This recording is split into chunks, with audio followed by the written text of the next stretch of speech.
Bonjour à tous. Merci d'être présents ce soir pour le lancement des 3 guides de pratique en maladies neuromusculaires en cette journée des maladies rares. J'aurais vraiment aimé pouvoir être présent avec vous ce soir pour célébrer l'événement. Comme vous savez, vivre avec une maladie neuromusculaire, c'est pas évident du tout.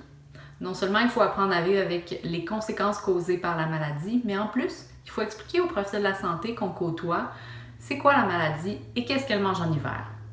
C'est pour éviter cette situation plutôt malaisante que le groupe de recherche auquel j'appartiens se fait un devoir de vulgariser les maladies rares aux professionnels de la santé. En 2016, Annie Plourde, Cynthia Gagnon et moi-même avons eu l'honneur de recevoir une subvention de recherche de la part de l'Ordre des ergothérapeutes du Québec. C'était pour adapter un guide de pratique en ergothérapie de première ligne qui rencontre occasionnellement des personnes atteintes de dystrophie myotonique de type 1. Grâce à cette subvention, on a pu rencontrer 16 merveilleux ergothérapeutes qui nous ont vraiment aidés à mener à bien ce projet. Ils nous ont permis d'adapter un guide de pratique de 2e et 3e ligne qui était très dense et d'environ une centaine de pages en un guide de pratique rapido presto et qui est tout aussi efficace. Le nouveau guide comporte 5 pages recto-verso avec en premier lieu un survol de la maladie, comme celle-ci.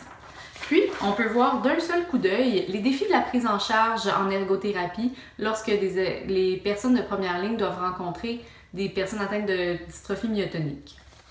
Puis, basé sur le modèle canadien du rendement occupationnel, on va retrouver les différentes bonnes pratiques en évaluation et intervention qui sont spécifiques pour la dystrophie myotonique et pour les ergothérapeutes de première ligne.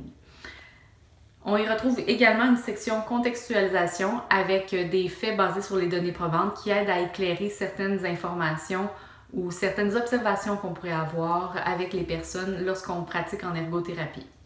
La dernière page est consacrée aux remerciements de toutes les personnes et partenaires qui ont contribué à la réalisation du projet.